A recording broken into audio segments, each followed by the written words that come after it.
Yes. Great.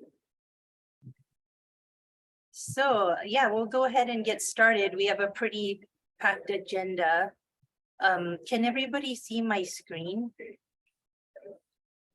Yes. Okay, perfect.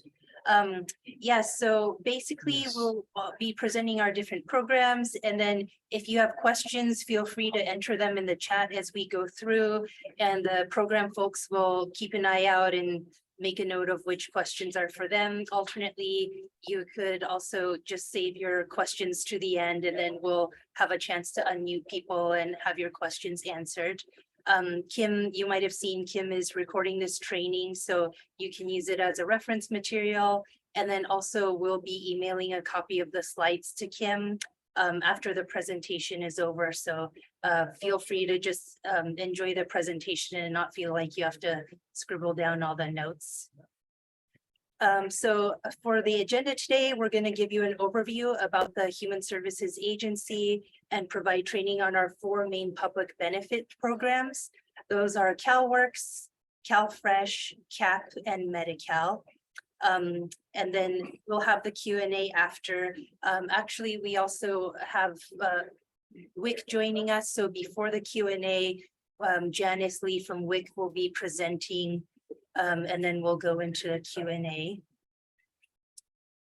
And then our agency structure. So this is an overview of who we are. As you can see, we're made up of 2 different city departments. Each one has a unique role in supporting people through all stages of life. The first is the Department of Benefits and Family Support, that's us. And then the second is the Department of Disability and Aging Services, which people call DOS. And so our focus today will be on the services provided through the Department of Benefits and Family Support. And if you're curious about DOS for your older clients, they do have a benefits and resources hub located at 2 Gough Street. That's a one-stop shop for older folks, adults with disabilities, veterans, and their caregivers. And I believe they also have monthly presentations for community-based organizations and other service providers you can tune into. And as you can see here, this is basically what we do at SFHSA. We offer a variety of services, whether community members need us for food, employment, and education, parenting support, diapers, or help in their older age. We're here to support them on life's journey. And with that, we'll turn it over to the CalWORKS program with Juan. Yes, thank you, Miko. Hello, everyone. Good afternoon. This is an overview of the CalWORKS program. CalWORKS program stands for California Work Opportunity Responsibility to Kids. Next slide, please. CalWORKS provides temporary support to families with or expecting children. Benefits include cash assistance, food, childcare, and healthcare coverage as well, employment and education assistance, and other services. Families may qualify for CalWORKS if the family meets deprivation, income, property, residency requirements. So we have these 2 parts, which is clients can apply for. Parents or relatives responsible for a child under 19 years of age living with them have to be related within 5 degrees, can be minors' parents. Certain rules apply. Have to have care and control of the child, or could be pregnant women as well. Without other eligible children. Has to be 18 years of age or younger, under 19 who have not received a high school diploma, 19 of age older, must be at least in their 2nd trimester of pregnancy, 4 months of pregnancy or later. Next slide, please.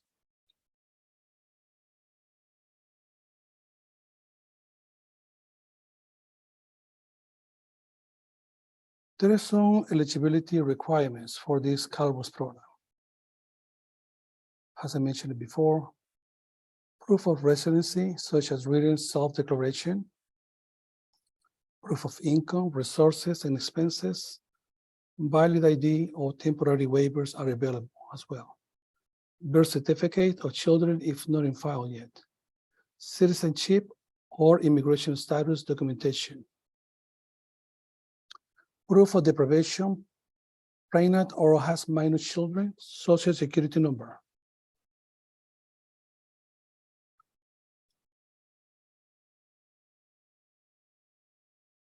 Okay, next slide, please. What is CalWORKS deprivation?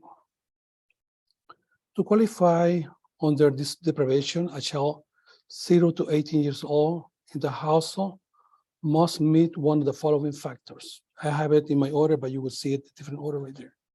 The child has been relinquished for adoption.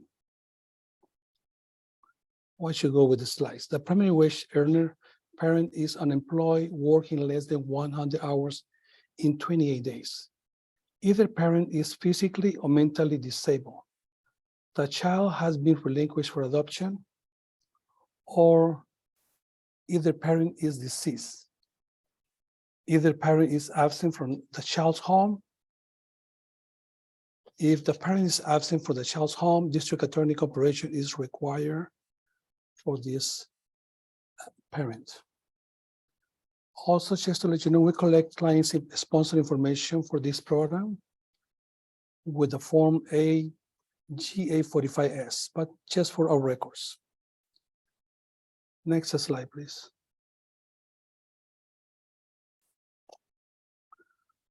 To be eligible for CalWORKS, the family must not have earned or unearned income over the minimum basic standard of adequate care, MIMSAC. We have it right here, the table. Of course, they apply a standard deduction of $450 that we have it in the CalWORKS fact sheets. And then we'll see if they still qualify for that cash assistance. Let me give you one example. Family of 3. If the family of 3, the income is less than the MIMSAC limit table that we show right here, 1641, 1,641. The total unearned income of the family must be less than the family's grant payment. So we see it, the family grant payment on the next one, which is a maximum aid payment, which is 1,130. So we have two standard grant payment that are exempt or not exempt. To qualify for that, to qualify for the exempt, which is higher than the exempt, both parents must be on receiving SSI, or if there is only one parent at home, one parent must receive SSI has an income, unearned income. If not, they go to the next, for the next exempt map. Next slide, please. CalWORKS eligibility and other services as well. Here at CalWORKS program, we assist clients also applying for CalFresh if they don't have CalFresh program yet. If they do, we take over the CalFresh portion and the Medi-Cal portion as well. So it becomes one program only. Cash assistance, food stamps, Medi-Cal, and also we offer other services, supported services that we consider that are very important for clients, which is housing support program, subsidized housing for homeless families, housing locator services, homeless employment services, and youth employment services as well. We have a wonderful program here as well that we assist mothers, families with diapers, free diapers, and also childcare, family planning, and money management, to name a few. Next slide, please. What happened after a CalWORKS application is submitted? It's very important for the client to submit an CalWORKS application. And a worker, SFHSA worker will contact the client Of course, they will schedule it first to be interviewed by phone. So we have a queue flow, which is a system we use it here at 170 Otis. Clients are scheduled daily. We have like approximately at least 20 clients interviewed daily. If deemed eligible, the client is given an orientation, which is a CalWORKS orientation. We give them more information how the program works, the cash system, food-stamp medical, their rights and responsibilities as well, and also community-based organization services that they may qualify as well. Paperwork is mailed to the client unless they say they want to come to the office. They pick it up at the triage desk right here at 170 Orange. And with instructions to mail also, once it's mailed to the clients, instruction to mail it back to the agency. So we give it all the information. Once we complete it by phone, also we do it by Zoom as well. Upon receipt, the application is processed, including those pending mandatory verifications, assigned to the eligibility worker that completed that initial intake interview to complete the process. After completion and approval, denial letter is sent to the client. This is a notice of actions. Of course, the client has certain rights on the back of the notice of action. We call it NOAA, which the client can also continue a due process, but that is something else. Temporary waivers are provided to allow a client more time to get required documents. Client experiences homelessness can use the general delivery address of 391 Ellis Street, San Francisco, California 94102, or an address of family or friend as well. Thank you. Next slide, please. So now I'm going to cover the next part, which is the JAF Now program. The JAF Now program is a nationally recognized by job recovery program to pay for wages, designed to meet job seekers at all levels, include access to many jobs and much more. Simplify an enrollment process for job seekers. JAF Now has placed over 30,000 plus job seekers since inception. More information and multilingual flyers are available for everyone that is, that want to also share with the more clients. Convenient ways to apply. There is a phone number, 1-877-562-1669. Or there is an email address as well. Apply for JAF Now at sfgov.org. Online inquiry form, that is the site that they can also find more information. Webinar registration email. You can send that email to JAF Now webinar at sfgov.org. So we have to make sure the client qualifies under the JAF Now rules. So we find JAF Now eligibility pre-screening clients, available sources, job referrals, and then client is hired. Next slide, please. So this is the requirement for that JAF Now. Has to be a San Francisco resident. And one of the followings. Currently receiving HSA benefits, CalWORKS, CAAP, County Adult Assistance Program, CalFresh, food stamp, Medi-Cal, current or former foster youth, or being referred by EDD.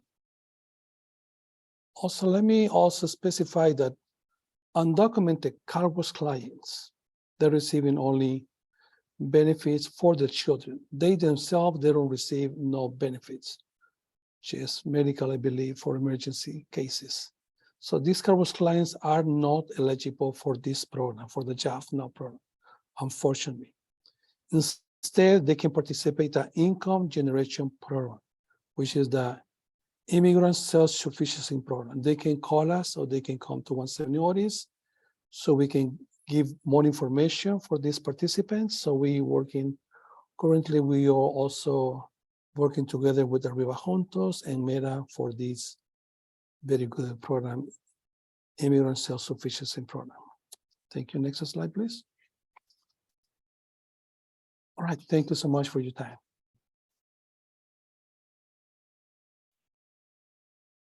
Okay, it's my turn. I will be presenting to you the CalFresh portion and later on the Medi-Cal portion, but first I'm going to talk about CalFresh, formerly known as food stamps. And if you weren't here when I introduced myself, my name is Dora Torres. I am a program specialist for the Medi-Cal and food stamps program, and I am part of the training team, the staff training team. Next slide, please.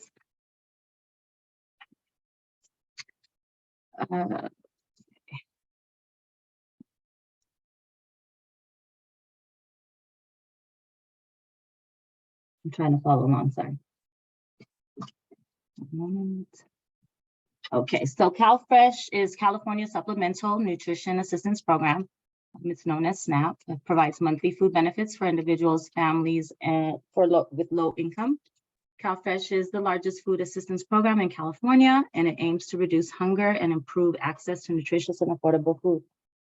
The benefits are federally funded, and Congress sets national standards for the SNAP eligibility, like who is eligible, SNAP benefit levels, and how much will they receive. Counties implement the program locally, and eligibility workers work directly with clients to determine the eligibility and issue benefits. Again, benefits are federally funded, therefore, we have to follow the rules set by the federal government to review and approve our applications. Next slide, please. CalFresh benefits are issued monthly via an EBT card, the electronic benefits transfer card. EBT cards work similarly to a debit card. CalFresh benefits can be used at many stores and the farmers markets. Certain households can buy hot meals and prepared food through the restaurant meals program. The federal government determines which vendors can accept CalFresh benefits. Certification typically lasts 1 year with checkups and renewals every 6 months. Some households have longer certification periods and less frequent checkups. And as of June 1st, 2019, SSI recipients are may be eligible for CalFresh. The EBT works similarly to a debit card where they can be swiped at a vendor's point of sale terminal. Next slide, please. Okay, so you can use CalFresh to buy nutritious and healthy food, of course. They can be used to buy food items such as fruits and vegetables, bread, cereals, rice and tortillas, beans, meat, fish and poultry, milk, seeds, and plants that produce food, water, and juice. And as I mentioned, hot foods at participating restaurants in the restaurant meals program.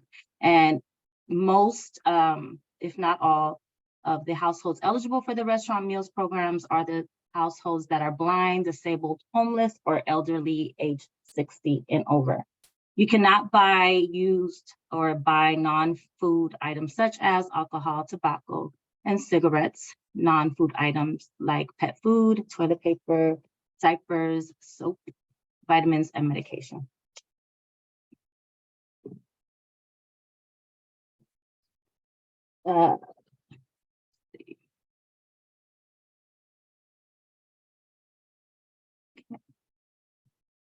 Next slide, please. Here is a table of the benefit levels and the monthly income limits. The maximum benefit for a household of one is $281 now, as of October 1st, 2022.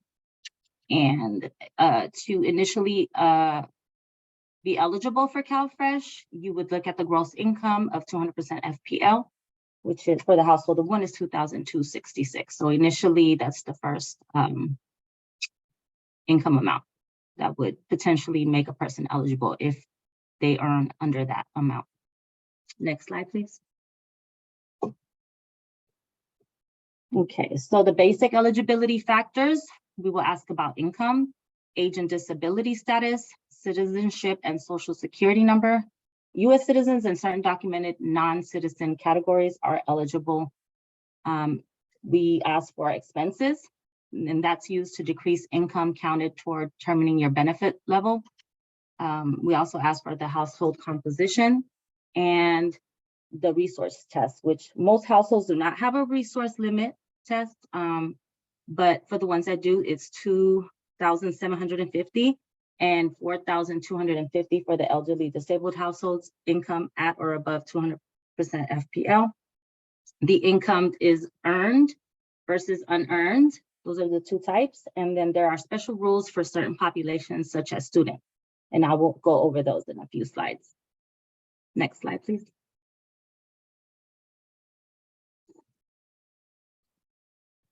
As I mentioned at the beginning of the presentation, potential clients can have access to CalFresh based on the household income. And as you can see on this slide, there are different types of households. So every case is different. Next slide, please.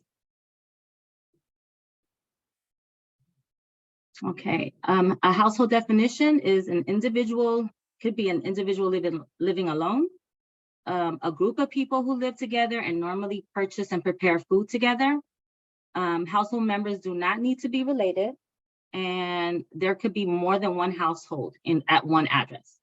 Okay, there are mandatory members, they have to apply together. So certain people living together must be counted together in the same household, even if they are not purchasing and preparing food together. And examples is a spouse living with a spouse, husband with a wife, husband with a husband, wife with a wife. And on this one, I'm going to elaborate a little bit more.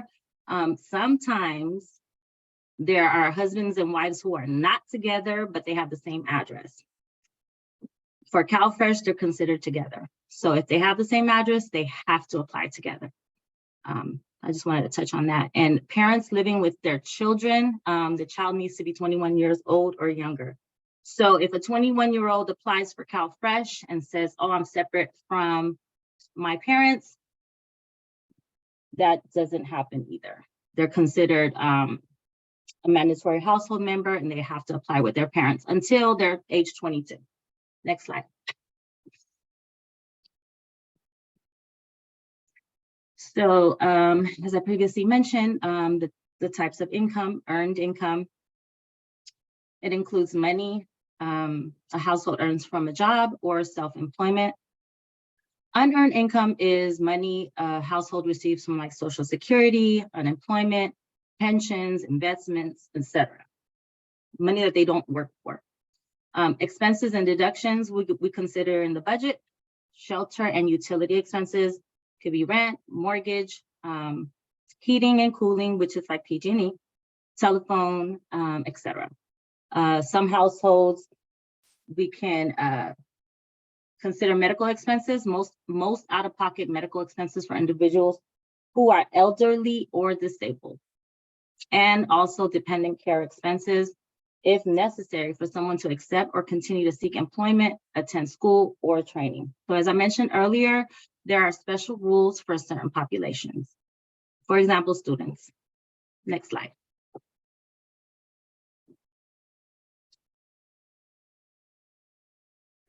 Okay, students in CalFresh. Who is considered a student for CalFresh? So that's anybody between the ages of 18 and 49, enrolled at least half-time in higher education, physically and mentally fit for employment. They may be eligible if they're employed or self-employed at least 20 hours a week. There's a waiver on that right now, but that's gonna soon end. Or if meeting this criteria, participating in federal work study, those are one of the exemptions, parental control of a child under 6 or parental control of a child between 6 to 11 and adequate childcare is not available, or participating in CalWORKS or receiving a TANF funded benefit. And TANF is the federal name for CalWORKS, temporary aid to needy families. So you're gonna speak to a county eligibility worker to explore other eligibility criteria for students. There are other exemptions. So definitely once a student applies for CalFresh, they get assigned to an EW, and an EW will explain, an eligibility worker will explain the other exemptions and eligibility to the client. Next slide, please.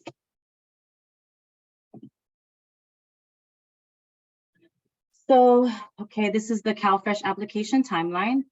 For the CalFresh program, the county has 30 days to process an application from the date it's received, okay? When the county requests information from a client, the client has 10 days to submit the requested information. A complete application process is needed to be completed in those 30 days. A complete application process is a submission of a completed application, and it's via walk-in, mail, phone, or online. A completed interview via phone or face-to-face. If all of the documents are received to the county, in order for the eligibility worker to disposition the application, the interview is waived, okay? Just wanted to throw that out there. Also, submission of requested verifications is part of that process. People receive their EBT card if the case is approved. If the case is denied, they can call us to ask why they were denied, or they can file an appeal, okay? Expedited services are available. So when an applicant has less than $150 in gross monthly income and assets of less than $100, or the combined gross monthly income and liquid resources less than the household's monthly rent or mortgage and utility costs, so that's like phone, water, garbage, electricity, or if they're a migrant or seasonal farm worker household member who has liquid resources of $100 or less, they may potentially be eligible for expedited services. We do see immigrants and seniors have scams and get their cards stolen, or so there is a free government cell phone or free gift cards. They will be asked for personal information. What am I trying to say? So we see that immigrants and seniors can be vulnerable to scams and thefts, such as offers for free government cell phone or free gift cards. They will be asked for personal information, card number, and or PIN. Please tell, okay, so basically seniors and immigrants, they need to be told to keep their PINs and EBT card numbers safe and don't share it with anybody, even when they're trying to get the free government cell phones or the free gift cards. And next slide, and I think that's the end of my presentation on CalFresh. Thank you.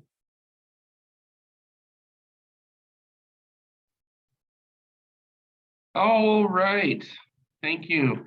I will do the short, or I should say brief, County Adult Assistance Programs presentation. So let's take it to the next slide.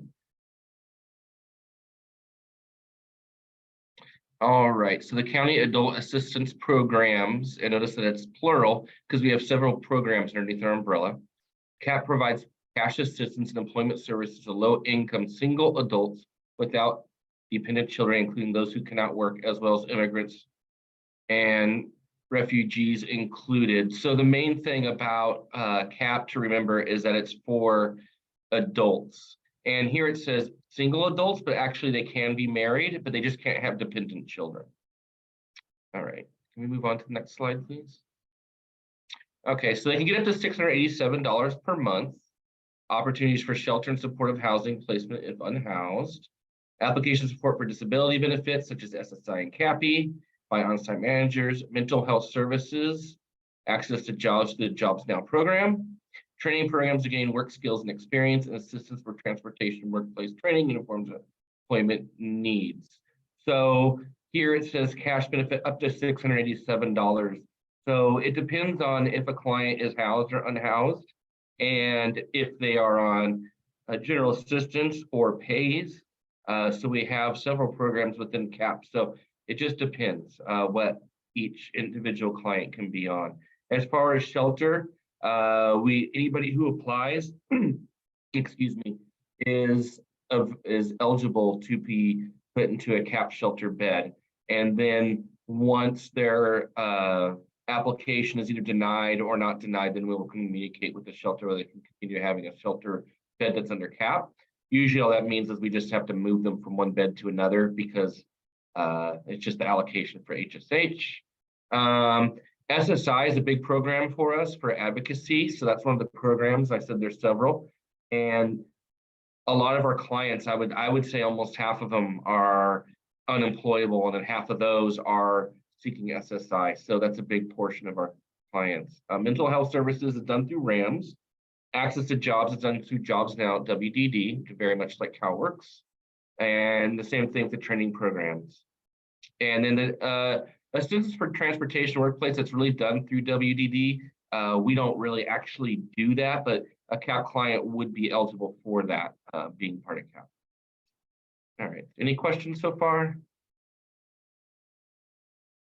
All right, go ahead to the next slide, please. Eligibility. So the biggest thing for eligibility in CAP is being a San Francisco resident, which is, excuse me, true for all of our other programs, but it's really the first thing we're going to ask you is how long have you lived in San Francisco? If it's less than 15 days, you're not eligible for CAP. So if you're, oh, that's the next bullet, you need to have some kind of identification, whether it's a ID, we can help you get a birth certificate if needed, age 18 to 65. Anybody over 65, we would send over to Social Security. Single or adults or couples with no dependents. So if they have a dependent, they go to CalWORKS. If it's a pregnant client, we also send them to CalWORKS. U.S. citizens and lawful permanent residents and certain documented non-citizens. Undocumented applicants can only receive a catastrophically ill, and that means it's documented and verified in less than 6 months. You can work while on CAP. So if you're on CAP, every dollar you receive isn't dollar to dollar to make you ineligible. So if you have expenses greater than $687, but you're working, we won't, there's a certain threshold that as you make certain amounts of money, it doesn't count against your grant until you get to a certain level. So it's a way to get encouragement to our clients to work so that they're not penalized. And they can have up to $2,000 of personal property or $3,000 for a couple. And also you can have one car for $25,000. All right, next slide, please. All right, we basically use the EBT. I would say that's 95% of our clients. I don't think we have hardly any direct deposit. And two-party monthly checks is for our specific clients who are housed in some kind of residential program. But again, I would say that's less than 5% of our clients. So EBT is the main thing we use. And that would be actually a separate account from the CalFresh. Next slide. And that's it. That is the brief CAP rundown. Does anybody have any questions that I can answer before we move on?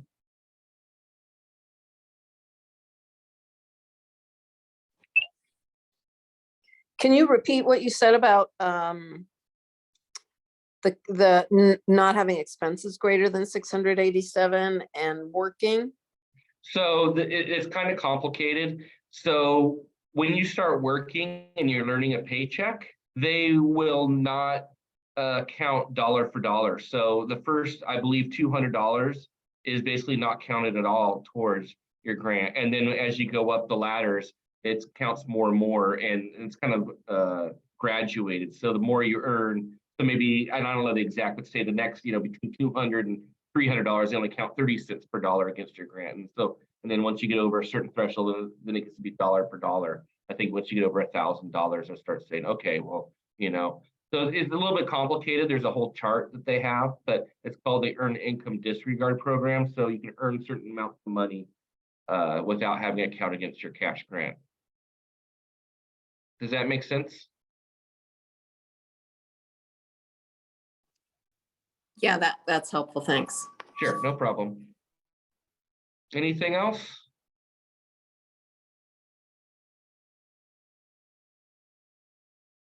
All right, I will hand it off to back to Dora Torres. Thank you, Mark. Okay, so now I get to talk about Medi-Cal. So here's the overview. It's federally known as Medicaid.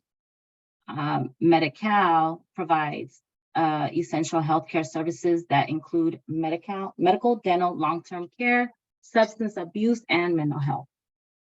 It's funded by the state of California.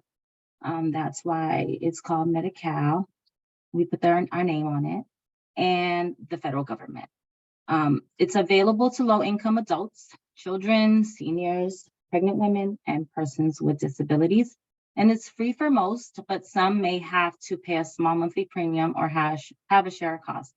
It does not trigger public charge unless the person is receiving institutional long-term care paid for by Medi-Cal. We do not collect sponsors' information or contact them for this program. And that is regarding the legal permanent residents that are sponsored. That's what I'm referring to. Next slide, please.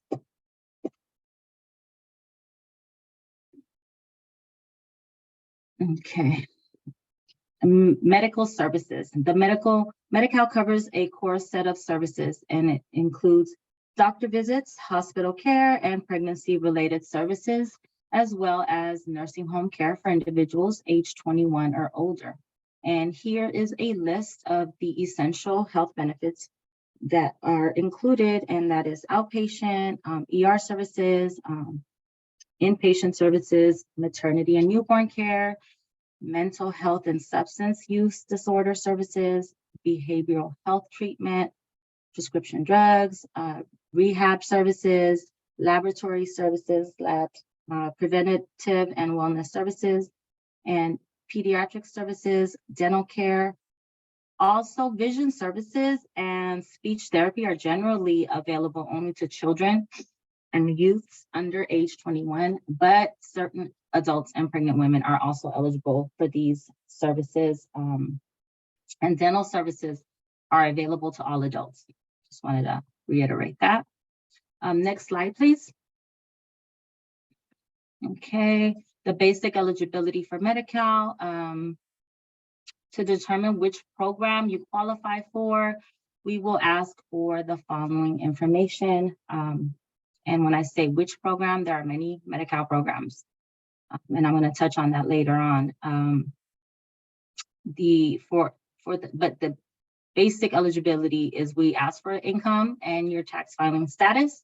If you file taxes, we want to know the age for adults and children, whether you are pregnant, blind, or disabled, and whether you receive Medicare. Eligibility for Medi-Cal must be determined for all programs where the applicant or the beneficiary has potential eligibility. So we go down a list of programs, okay? Individuals eligible for more than one program are placed into the Medi-Cal program that is most beneficial to them. Individuals who are applying for restricted Medi-Cal only are not required to provide their Social Security number. Next slide, please. Okay. So in addition to meeting specific program requirements, all the applicants must be a California resident, provide their Social Security number if they're eligible to have one, provide the immigration status used to determine what benefits you are eligible for and is confidential. So we're going to look at, you're either going to be eligible for full scope or restricted scope. Individuals under age 26 and those that are age 50 and over are eligible for full scope Medi-Cal, regardless of immigration status. And I think that's wonderful. As long as they meet all the other program eligibility requirements. And that was for the 50 and over, that was due to the older adult expansion, which was implemented on May 1st of 2022. Okay, next slide. Okay, so here are the Medi-Cal income limits. Eligibility for Medi-Cal is determined by the individual's countable income in relation to their household size, okay? One second, I want to have some notes. Okay, so most people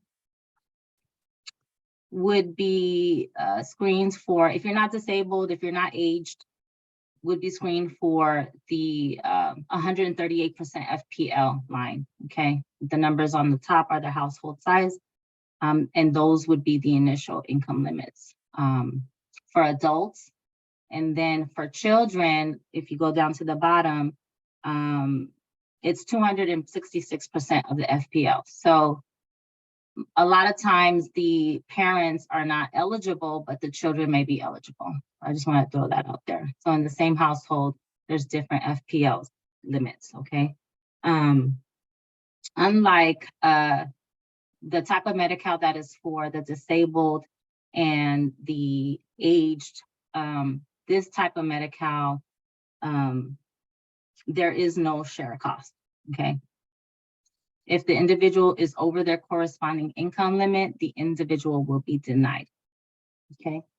And this type of Medi-Cal is based off of tax relationship, who's in the tax filing household. So I wanna say, and these numbers, they're not comprehensive to all the income limits for all the Medi-Cal programs, okay? But this is one of the common programs, and these are the limits. To inquire about all the Medi-Cal programs, along with their corresponding requirements, individuals should contact the county and apply. Next slide, please. Okay, so Medi-Cal asset limits, effective July 1st, 2022. There was a big increase on the asset limits. And when we say asset limits, this is for the households who are federally disabled and aged. So they go into a different type of Medi-Cal program where we do look at assets, okay? They should be placed in the previous limits. This new amount, effective July 1st, are going to be the only amounts. Before July 1st, it was like, for example, one person was 2,000. Now it's 130,000. So that's a huge increase. And those, again, apply for certain Medi-Cal programs, and it also including the long-term care and the Medicare savings programs. Those are all examples of different Medi-Cal programs. Next slide.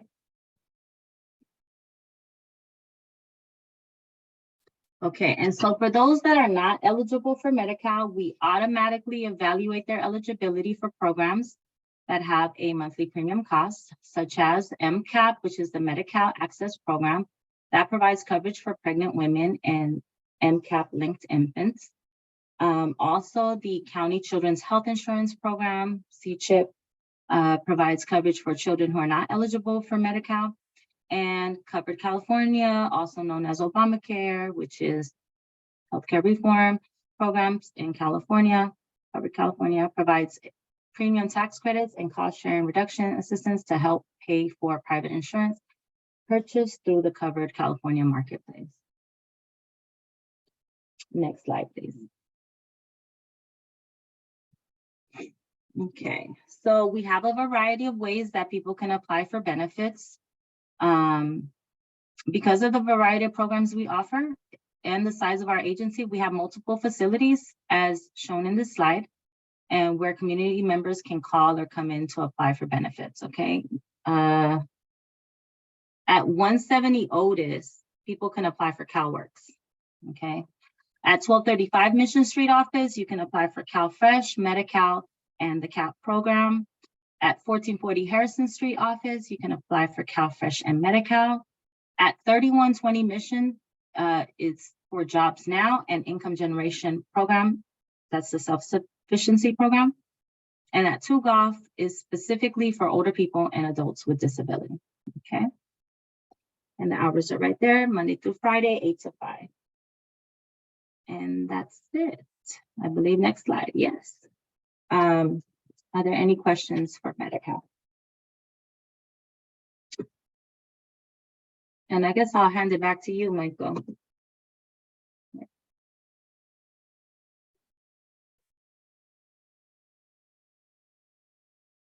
Great. Thank you so much, Dora, Mark, and Juan. And I did notice that Dora was answering some of the questions in the chat. We are gonna hand it over to Janice from WIC so she can present. So if you have other questions, we'll open up the chat again after Janice's presentation. And then I'll have a friendly reminder about our next training. So Janice, would you like to take it away? Thank you. Thank you so much, Miko. I just have to figure out the screen share. It'll just be one moment. Okay.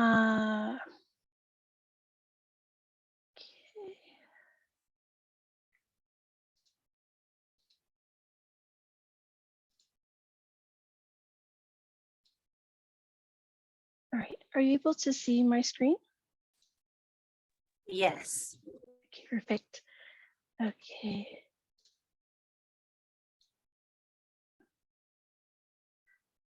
Okay. Thank you so much for having me today. My name is Janice Lee. I am with the San Francisco WIC program. And today I'll be talking about our program services.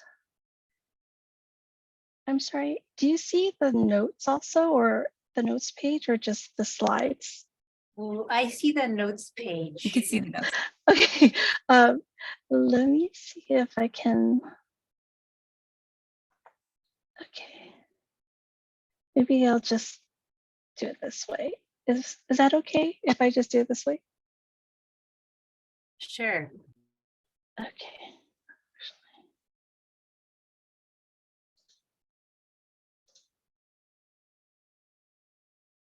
Okay, no, it's still. Okay, I'll just leave it this way. Sorry about that. Okay. All right, so today I'll be talking about our program services, eligibility requirements, and also how to apply. Okay, so the WIC program, or a special supplemental nutrition program for pregnant and postpartum persons, infants, and children. WIC serves to safeguard the health of families by providing healthy foods to supplement their dietary needs, and all of our services are free. Some of the services that WIC offers, we offer nutrition information and tips for a healthy life. And this information comes in the form of individual and group. We also do video and online education, as well as the in-person. We also provide breastfeeding education, support, and supplies. This includes manual and electric breast pumps. We also have breastfeeding peer counselors who can provide extra support for our families who need the extra breastfeeding support. And then for cases that are a little more complicated, we also provide consultation with our lactation consultants. We have a lactation clinic at our Silver Avenue Family Health Center. So we have a registered dietitian who's also an IBCLC, a lactation consultant who is able to provide both in-person and telephone support for moms, and this will be Mondays and Thursdays.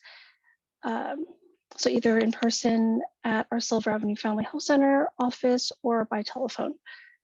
And then we also help finding healthcare and other value community services.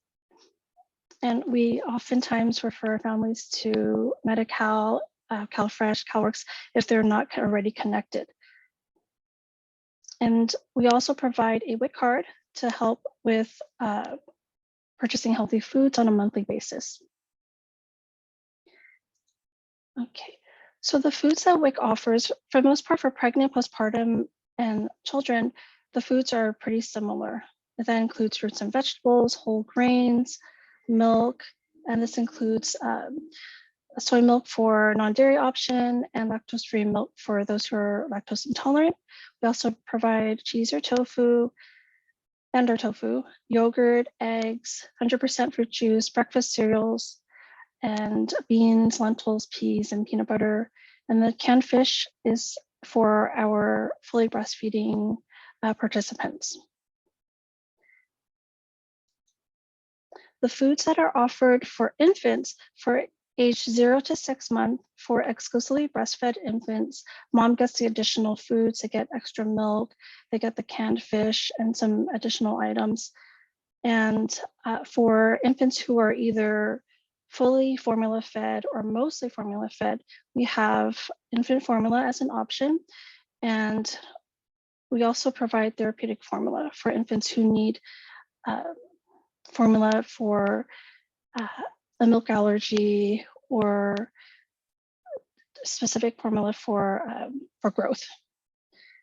And then for age 6 to 12 months, our infants will start receiving the infant cereal, infant fruits and vegetables, and the baby meats or the infant meats are for babies who are exclusively breastfed. And infant formula, it does decrease at age 6 months.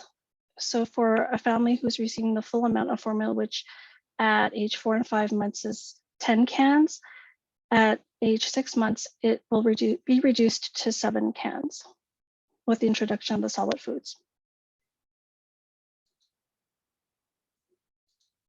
Okay, additional benefits that our families receive. Every season during the summertime, we provide farmers market vouchers. It's $30 extra to purchase fresh fruits and vegetables at our local farmers markets. This is seasonal and on a first come, first serve basis. And we traditionally start around June, and we distribute them until we run out. And we also partner with the EAT-SF program, or Vouchers for Veggies. And for our families who are enrolled as pregnant, they receive extra vouchers to buy fresh fruits and vegetables, and they're able to use them at specific stores in San Francisco as well as farmers markets. And this will be a total of $40 a month for a total of 9 months. So it doesn't matter when a participant is enrolled as pregnant. Once they're enrolled, they'll get 9 months worth of these checks. Okay. And then in order to qualify for WIC, family or the applicant has to meet 3 different eligibility requirements. The first being in a category that we serve. So whether pregnant, breastfeeding a baby under 1 year of age, recently had a baby in the last 6 months. And this includes participants who had fetal loss, whether by a miscarriage or abortion. They're able to receive 6 months of benefits following the date of loss. And then infants and children up to age 5.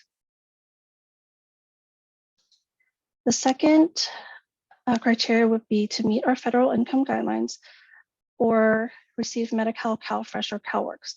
For the most part, our applicants who are enrolled in, say, Medi-Cal, for the most part, they're adjunctively eligible. However, sometimes we do have cases where, and I believe it's when the family is not receiving the full scope Medi-Cal, that we would have to check the income in order for them to qualify. And then the third criteria would be living in California. And we recommend working families, single parents, adoptive parents, foster parents, grandparents, and immigrant families to apply. This is our current income guidelines, and this will last until June 30th of this year. And starting July 1st, there will be an updated income guidelines. So we include babies. So if a person is pregnant and has 3 other family members in the household, we actually include baby as a 4th member. So that will be a family size of 4. So for instance, a family size of 4, we'll look at the gross income. So usually we look at the monthly, which would be $4,279 a month before taxes. How to apply. So there's different ways that families can apply. The easiest way at this time would be to call one of our WIC offices. We have 7 locations, so our families can call one of the offices and schedule an appointment. They can also call our main office, which is the number 217-6890. However, this number is currently voicemail only, but we do check this voicemail daily. And then providers who have access to Epic or CareLink, we receive referrals from providers for families who are new. We encourage providers to send referrals for families who are new. If families have been connected to WIC in the past, the easiest and the best thing to do would be to call our office directly. Okay. And these are our locations. I have 2 slides. We are located at, we have an office at General Hospital, the Silver Avenue Family Health Center, or Chinatown Public Health Center, the Ocean Park Health Center. You can actually access this page by going to sf.gov/WIC and then clicking on the locations section, or you can go directly to using this link, but it's quite long. We're actually in the process of shortening this link, so we're hoping to get sf.gov/WIC locations hopefully in the next week or so. Okay. And then we have additional locations at the Southeast Health Center WIC office. Our Valencia location used to be at 30 Van Ness, but we moved to Valencia. And our newest location is a satellite location located at the 1440 Harrison Street, the HSA office. And thank you, HSA, for letting us use your space. All right, this is a little, kind of a little bit of a flow chart, just so you can get an idea of what the application process is. So when a family calls our office, if you speak with clients who they call our office to get a voicemail, please encourage families to leave a voicemail. At this time, we're starting in-person appointments again, so we may not be able to answer the phone right away. So please leave a voicemail. And also, if English is not your client's first language, please encourage our families to leave a voicemail in their preferred language. If staff, we have staff who speak Spanish, Cantonese, Mandarin, Cambodian, and Vietnamese. And if it's a language that our staff don't speak, we will call interpreter services to both retrieve the voicemail and to call our families back. So please, whatever language is most preferred by your client, they can leave a voicemail in that language. And then the staff will schedule an in-person appointment, and the new enrollments and annual certifications are currently in person. So each family member applying needs to be present. So if we have someone who is pregnant and has a child, both mom and child need to be present at that first appointment. On the day of the appointment, the WIC staff will check eligibility and for each member who's applying. And on the same day, the WIC counselor will complete a health and nutrition assessment for each person applying, as well as explain WIC benefits and go over how to do the shopping and review rights and responsibilities, and then answer any questions the families might have. And then each family member enrolled receives benefits that day, and the one card will include all the benefits for each family member who's enrolled.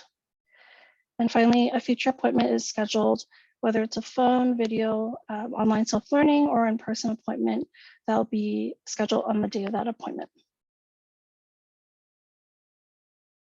Okay. And how long is a participant enrolled? Depending on age and also say when the participant applies. Someone who applies as pregnant will receive benefits until baby's born, and then after baby's born, we would need to determine eligibility again and recertify them as postpartum. And depending on whether they're mostly or fully breastfeeding or some breastfeeding or fully formula feeding, the amount of time that mom receives benefits depends on that. So for someone who is mostly breastfeeding or fully breastfeeding, then they receive benefits until their baby is 1. And someone who is some breastfeeding or fully formula feeding, they'll receive benefits until baby is 6 months. And then for infants and children, They receive benefits up till the age of 5, and annually we have to determine eligibility. So we have to recertify them each year. I think that was actually all I have. What questions do you have? Any questions for me?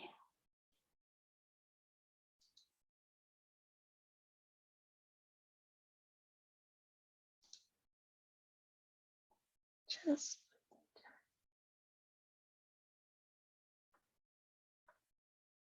I don't think there's any questions. I don't see any questions for me on the chat. And here's our contact information. If you you can call or email us. If you do have access to Epic, if you don't have access to Epic or CareLink, you can let your clients know, give them our telephone number, or you can. I also do have brochures. We're working on revising it because our Chinatown Public Health Center WIC office changed their number recently. So if you're interested in receiving those brochures, I can make the electronic version available for you. And then also if you need the printed version, please let me know and I can send some to you. Okay. And my contact information is on the very bottom so if you need to contact me. Okay. So thank you very much for your time today.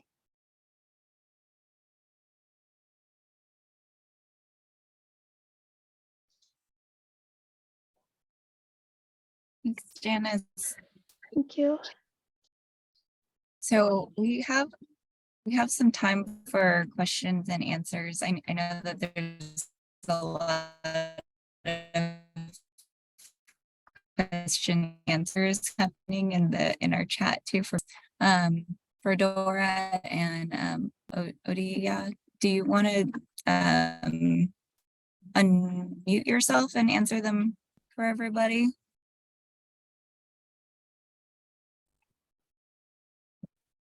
And then if any other questions come up, feel free for everyone to keep putting. Go ahead, in the Odia. chat. Okay. Hello, everyone. My name is Odio ODA. I am a Program Support Analyst Training Coordinator for San Francisco Benefits Net. And San Francisco Benefits Net includes both CalFresh and Medi-Cal. So Dora and myself, we've been responding to questions in the chat. For those questions that people have had and received a response to, are the answers adequate? Did you have any follow-up questions to the responses that either myself or Dora gave?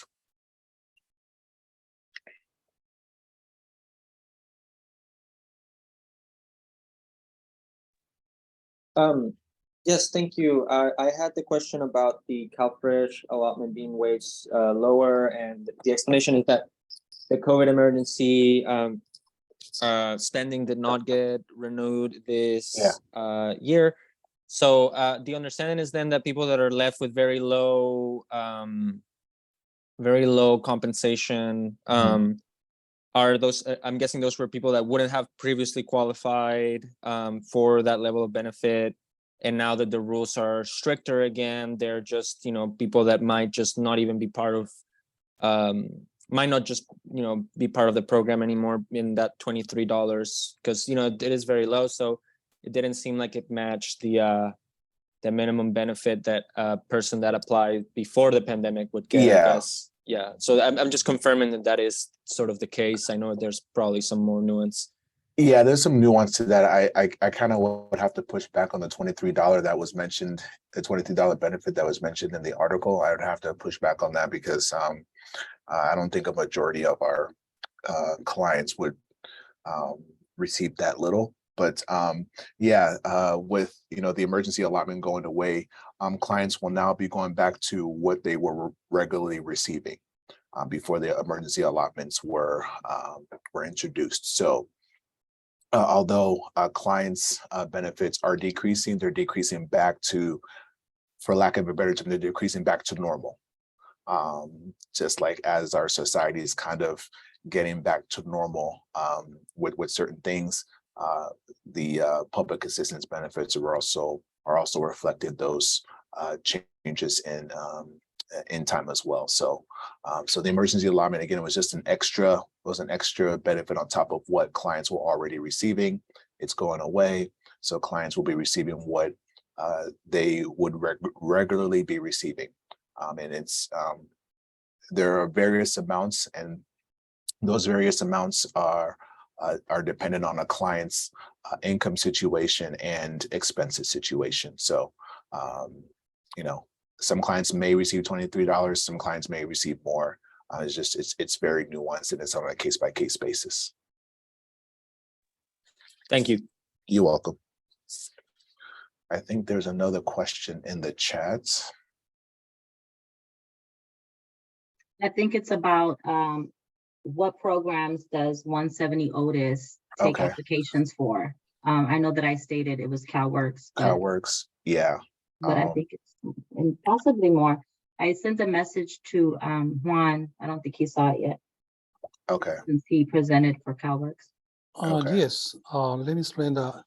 Yes, we take the application, we advise the clients to, apply directly to the CalFresh program or medical program, because we interview here CalWORKS, family with children, and also RCA cases. But if we receive a medical application, we send it to medical program. If the clients, is not eligible, the family is not eligible for CalWORKS, we continue taking the application, and we send the referral through medical and CalFresh as well. But we advise the clients as much as possible, because they schedule clients here. They do schedule clients for intake interviews, and they pre-screen the client. All the clients will be pre-screened before they schedule them for intake interview. So we know that it's specifically for them being interviewed for CalWORKS only, or RCA cases, single adult as well. I think there was another question in the chat for Juan about what the housing support program covers for qualifying families. We have also, in case still have that question there, we have temporarily homeless assistance up to 16 days, $85 per day. So family that they're in need of temporary homeless assistance, we provided with this 16 days, $85 per day. And also we have our system, permanent homeless system as well, which is what they have to secure a permanent place. It has to have, a certain condition as well. The combined income cannot be over 80% of the current income, including the cash assistance that is also part of that formula as well. And also we have some other social workers, they do complete, we call it OCAT, online CalWORKS appraisal tool. They also provide more information for other resources that clients also may qualify for.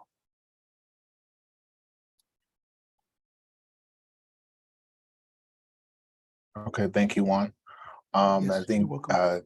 Christy also had a comment that it's best if a client only has one place to apply for all eligible programs.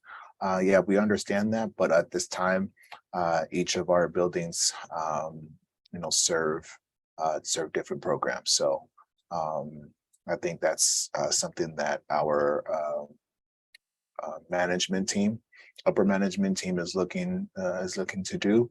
But at this time, we are not functioning that way.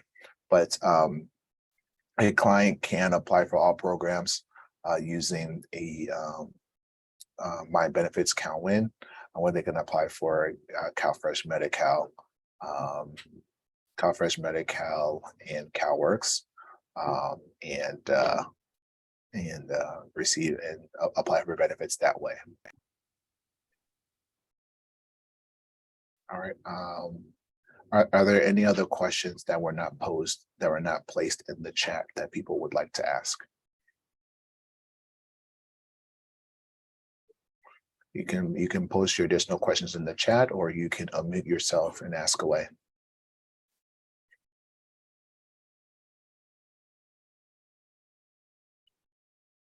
right, going once, going twice. Sold. All right. Thank you, everybody, for attending the presentation. We hope that the information that was presented to you guys is useful and encouraging the community that you guys serve. And please spread the word and engage with your partners about the public assistance programs here in San Francisco. Again, thank you for your time, and everyone have a nice day.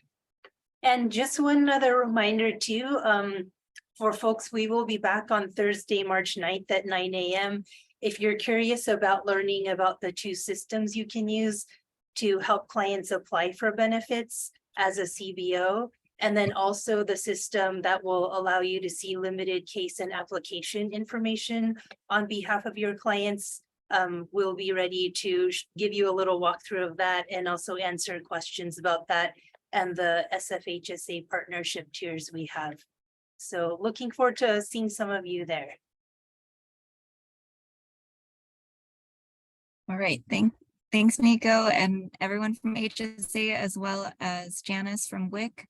That was really, really informative, and thanks everyone for attending. We had, I think, 85 participants.